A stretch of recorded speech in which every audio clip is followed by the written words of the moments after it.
Olá, meus amores, esse é o Saúde Black, um canal de saúde com enfoque nas questões raciais. Gente, deixa eu vir aqui. Hoje a gente vai refletir um pouco sobre a saúde mental de crianças negras.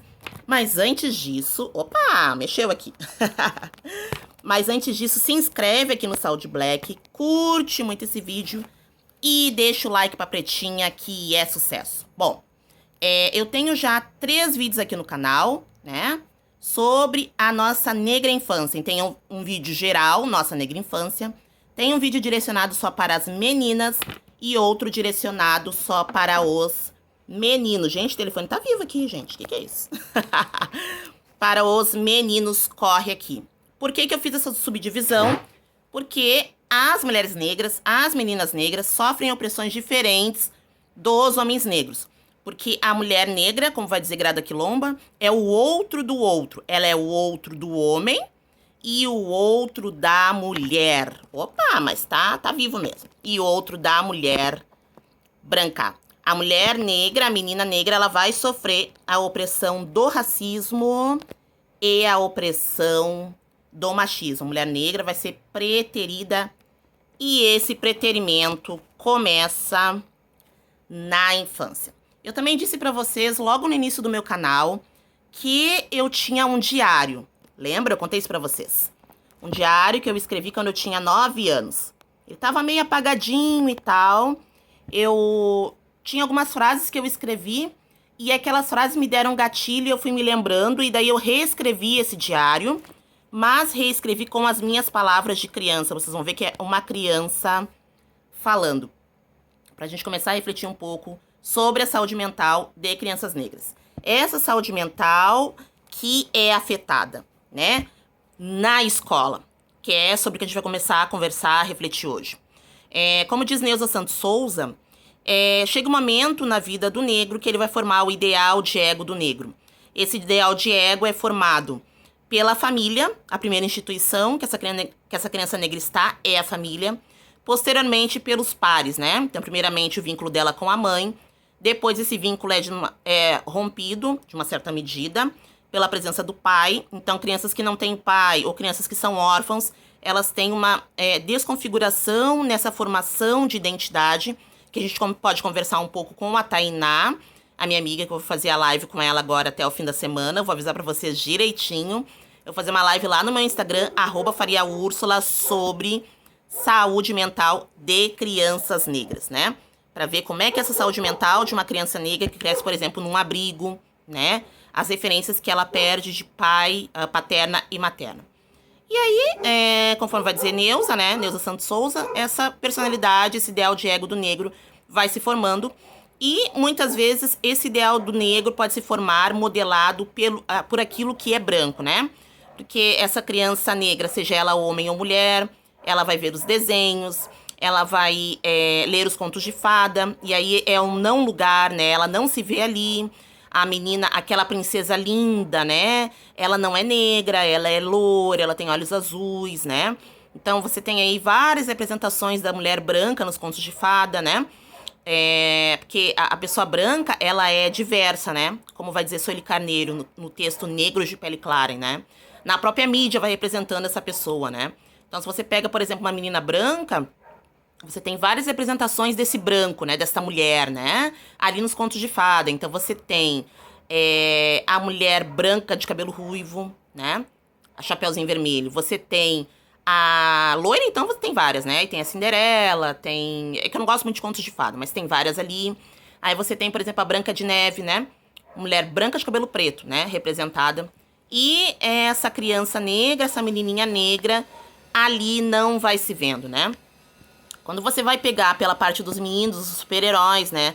Todos os super-heróis, homens fortes, homens que têm dinheiro, são brancos, né? Então eu tenho ali o Capitão América é branco, eu tenho o Flash, eu tenho o Batman, né? Eu lembro de uma fala do Batman que me impactou muito, né? Que perguntaram assim pra ele, mas qual é o seu superpoder? E aí ele disse assim, eu sou rico, né? Do quanto que aquele poder é mostrado para aquele menininho negro, né? Daquele homem branco que é rico, né? E aí ele olha pro lado, ele olha pro pai dele, olha pros tios dele e não vê aquela representação daquele homem poderoso, né? Nos referenciais negros paternos, nos referenciais de masculinidade para esse menino negro e para essa menina negra, são ditos como brancos, como homem branco, né? Então, de repente, mais tarde, essa mulher pode modelar também, né? A gente fala muito do homem negro que fica com mulheres brancas, mas isso também vai se aplicar para essa menina negra que vai ver, então, o homem branco, muitas vezes, isso pode acontecer, como aquele que vai ter um status, como aquele que vai ter o poder e tudo isso, o dinheiro, né? E aí, esse resgate de autoestima, ele vai sendo perdido, né? Numa certa medida, porque essa pessoa não vai se vendo, né? Acontece também muito preterimento dessa mulher negra. Gente, deixa eu tirar aqui. Deixa eu tirar aqui, que não tá dando certo. Deixa eu tentar apoiar aqui. Olha, consegui. Olha, fiquei até mais bonita, fiquei até mais iluminada. Olha só, gente. Dessa mulher negra que não vai se vendo. Então, eu contei pra vocês que eu tenho um diário. Eu vou começar a ler ele pra vocês agora. Que eu tava sentada aqui e tava pensando... Como será que vai ser a infância do Brian, né? Na escola e tudo mais. E eu lembro de 3 momentos importantes, né? Que me marcaram bastante com essa questão do racismo na escola. O primeiro deles foi de uma menina que tinha o meu mesmo nome, certo? E aí ela ficava irada. Essa menina me chamava de negra, me chamava de macaca, ela ria das minhas tranças. Eu sei que a guria fazia horrores comigo, né? E ela ficou fazendo isso durante 4 anos. Até que um dia eu me revoltei, né? E a gente acabou brigando. E aí a gente foi para a diretoria e chegando lá, óbvio, né? A minha mãe foi chamada, coisa e tal, mas tudo aquilo foi distorcido e eu me senti como se eu fosse a culpada. Isso acontece muito com pessoas negras, isso acontece muito com crianças negras, né? Eu me senti como sendo a culpada, como sendo a agressiva, né? Pessoas negras passam muito por isso, né? Então, a gente é silenciado o tempo todo, que o racismo também silencia. E aí, se você nunca agrada, né? A pessoa negra na escola, na universidade também, ela sente que ela nunca agrada. Ou você acaba se calando, acaba sendo silenciada pelo racismo e acabam falando que você é antissocial, que você não tem um bom relacionamento interpessoal e que você não sabe conviver com as pessoas, né? Ou então você é agressiva, né? Então, a sensação do não lugar, né, dessa pessoa, dessa criança negra na escola, é como se ela nunca tivesse adequada para estar ali. Na universidade também acontece isso, né? E o segundo momento foi um rapaz, um colega meu, era Ricardo o nome dele, numa aula de inglês também, debochou da minha cara uns 4 anos, assim. Eu lembro que numa aula de inglês eu fiquei muito irada, né, e briguei com ele. Na verdade, ele me agrediu, né, e aí chegou às vias, não da agressão psicológica, mas teve a agressão física, né. Ele me deu um chute, eu lembro como se fosse hoje, e lançou uma classe na minha direção, né. Fomos também para a direção, e a mesma coisa, né. Eu fiquei como sendo a culpada, como eu que tivesse começado e tal. E outra coisa que eu lembro muito, assim, que me marcou bastante na minha fase escolar, que acontece muito com crianças negras, é o isolamento total na hora do recreio, né? Porque em sala de aula você é tão ridicularizado, né? Você passa por situações vexatórias, né? E aí, teve uma vez, eu estava estudando para um concurso, que eu estudei todo o Estatuto da Criança e do Adolescente, né? E aí tem uma certa parte lá no estatuto que diz que nenhuma criança deverá passar por situações de humilhações, vexatórias e tudo isso, né? E é dever dos adultos proteger essas crianças, né? Não é só dever do pai e da mãe proteger a criança, é dever também dos professores, né? Então, do quanto que aquela minha professora é branca, via eu passar por situações de racismo e ela não fazia nada, né? A omissão é uma forma de negligência também, né? Ou então ela distorcia, dizer que era coisa da minha cabeça, dizer que não era bem assim. E o que eu gostaria de dizer é que a criança negra, ela só é pequena, mas ela não é burra, né? Ela sabe que ela está sendo oprimida, embora ela muitas vezes não consiga identificar exatamente de onde vem aquela opressão. Ela sabe que ela não é querida ali.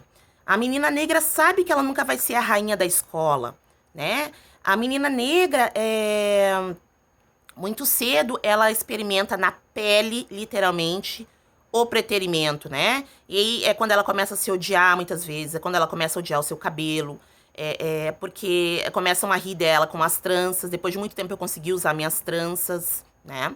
Eu tirei um pouco agora pra fazer algumas hidratações e tal, mas pretendo continuar aí no Natal, tá? De tranças, né? Do quanto que essa autoestima é degradada, é massacrada, e eu tenho mais de 35 anos, né? Olha quanto tempo que demorou também com terapia para que eu voltasse a resgatar a beleza dos meus traços negros, a questão de usar as tranças, usar um cabelo mais afro e tudo isso, né? E aí eu lembro dessa situação, desse isolamento que eu estava na hora do recreio, vou ler para vocês que eu escrevi no meu diário. Chegou uma época em que eu estava tão oprimida que eu não tinha mais prazer na hora do recreio de sair, porque daí eu não saía. Eu era tão humilhada dentro da sala de aula que eu só queria ficar quieta, não queria ser humilhada mais fora da sala de aula, né? Vamos lá. Eu era humilhada pelo tom da minha pele, pelas minhas tranças, pelo meu cabelo 4C, meu cabelo é um cabelo bem crespo, o tempo todo. E o recreio era o único momento de paz. Gente, me deu vontade de chorar quando eu li isso, eu escrevi isso. Meu recreio era o único momento de paz, porque daí todos os meninos que riam de mim estavam na rua e eu ficava isolada, né? Do quanto que esse racismo faz essa criança negra se isolar, né? Ai, vamos lá. E aí chegou o momento do baile, né? Era a época do baile. A rainha do baile. Aí passaram uns papeizinhos com uma urna de inscrição, né? Por quase todas as gurias, menos para mim, né? Eu lembro daquela urna que passava para as inscrições, então aquela urna simplesmente nem passava por mim. Isso acontece muito com crianças negras, né? Pelo meu fenótipo, né? Já deduziam que eu não era bela, né? E que eu não... Olha só, eu linda desse jeito, eles achavam que eu era feia, gente. Como é que pode? Isso é racismo, né? E aí, aquela urna não passava por mim, né? Já deduziam que eu não seria a rainha da escola. Eu tô lendo devagar, é bem difícil ler isso pra mim. É bem difícil relembrar, né? E aí, internamente, eu sabia, né? O motivo, né? E resolvi perguntar. Olha aquela urna ali, aquela urna de couro, por que não passou por mim? E foi quando os meninos cruelmente falaram. Tu é feia, teu cabelo é ruim. Nem te candidata, nem te apresenta. A gente fala aqui no Sul, nem te apresenta, né?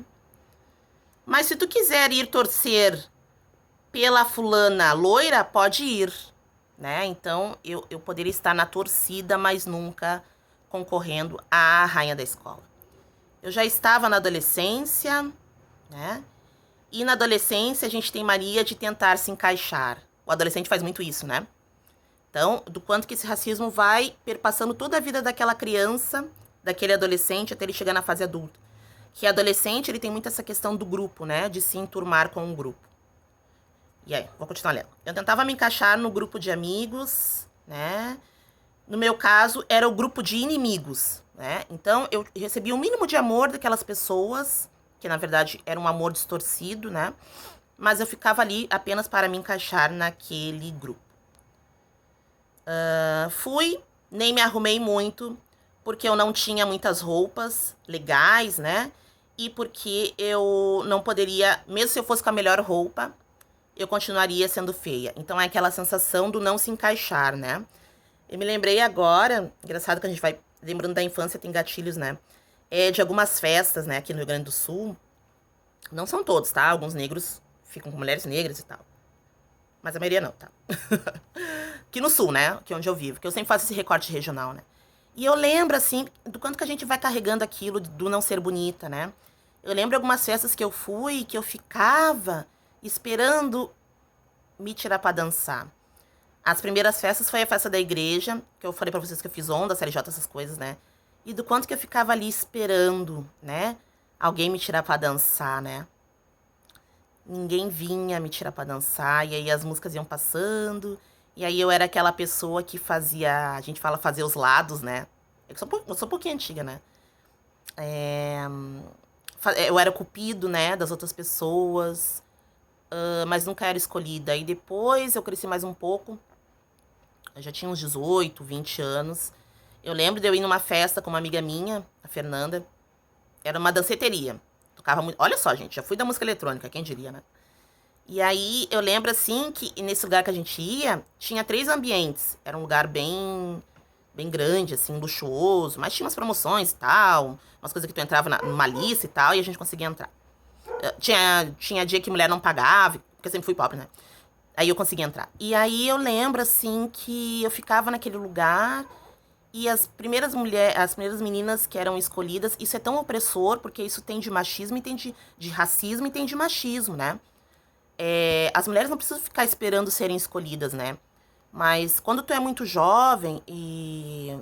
Não sei, às vezes tu não te dá conta do machismo, né? Às vezes tu é absorvida por esse machismo. Depois é que eu tive esse empoderamento de refletir sobre isso. E aí eu ficava ali. E aí a primeira pista, as meninas loiras e brancas já arrumavam seu par, né? Ali naquela pista. Aí tinha uma segunda pista que era os remanescentes, né? Que ainda não tinham casado, né? Como é doloroso lembrar disso. Né? E aí tinha a terceira pista, que eu lembro que só tocava música sertaneja. Aquela era horrível, né? Nada contra a música sertaneja, tá, gente? Acho ótimo, assim, quem gosta e tal. Mas era horrível no sentido de que ali tinha a finaleira. Era os caras que já estavam bêbados. Era assim, o fim. E eu lembro de ficar, muitas vezes, uma das últimas, né? Que tá ali, eu ia ser minha amiga. E quando não tinha mais menina nenhuma das mais bonitas, né? Esses caras chegavam até nós, muitas vezes com propostas indecorosas, né? Propostas apenas de uma noite, algo assim. Então, do quanto que essa mulher negra é preterida. E ela vai se dando conta de se tornar-se negra, de se tornar-se mulher negra, já na infância, né? Vou continuar lendo aqui o meu diário mais um pouco. Mas sabia eu que a pior parte estava por vir. A escolha do rei e da rainha, do baile. Lembro que eu sentei com outras meninas e fiquei machistamente esperando um dos meninos vir me tirar para dançar.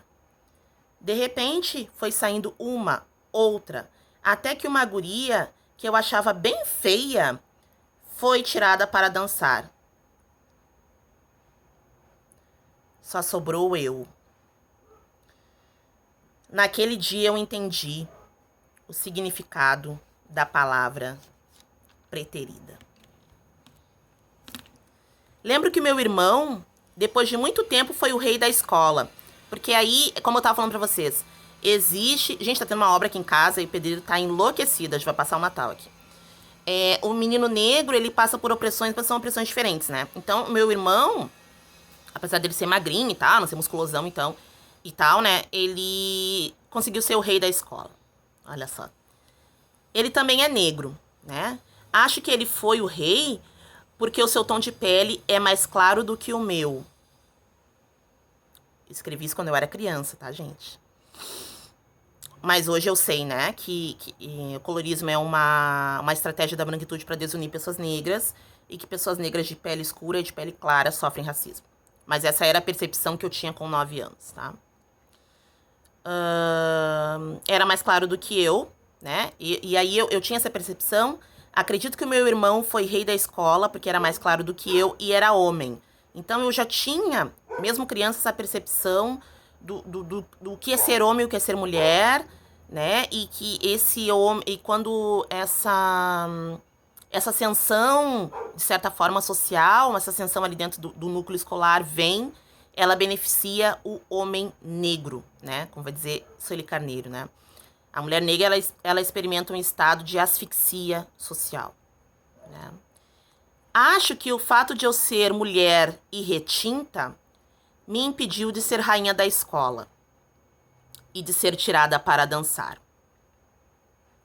O curioso é que eu me achava bonita. Quando eu era criança, eu tinha um viço na pele, né? Eu tinha um viço na pele.